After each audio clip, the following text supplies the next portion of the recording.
అధ్యక్ష, మా కరీంనగర్ ఉమ్మడి కరీంనగర్ జిల్లాకు సంబంధించినటువంటి కాళేశ్వరం ప్రాజెక్టు నీళ్లు మా ధర్మపురి నియోజకవర్గంలో మేడార్ రిజర్వాయర్ నుంచి మిడ్మానేర్ నుంచి సిద్దిపేటకు సిరిసిల్లకు గజ్వేలకు నీళ్ళు పట్టుకపోతారు.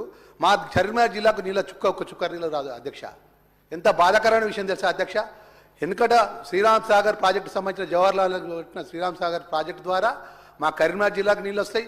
వరద కాలువ కాంగ్రెస్ పార్టీ హయాంలో కట్టినటువంటి వైఎస్ రాజశేఖర్ కట్టిన వరద కాలువ ద్వారా నీళ్ళు వస్తాయి తప్ప ఈ ఎల్లంపల్లి ప్రాజెక్టు నుంచి మేడాల రిజర్వాయర్ మా కన్నతల్లి రిజర్వాయర్ నుంచి నీళ్ళు పట్టుకపోతాడు.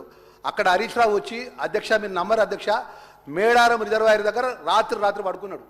పడుకొని మా ధర్మపురి నియోజకవర్గం నుండి 6 మండలాల రైతాంగం అంతా కూడా పెద్ద ఎత్తున ఉద్యమం చేస్తే ఏమని మాట్లాడిందంటే ఇక్కడ మేము ధర్మపురి నియోజకవర్గానికి రిజర్వాయర్ ఏర్పాటు చేస్తాము, అది పత్తిపాక రిజర్వాయర్ అని పేరు పెడుతున్నాం దానికి అని చెప్పి అక్కడ పల్లెనిద్ర చేసిండు అధ్యక్ష.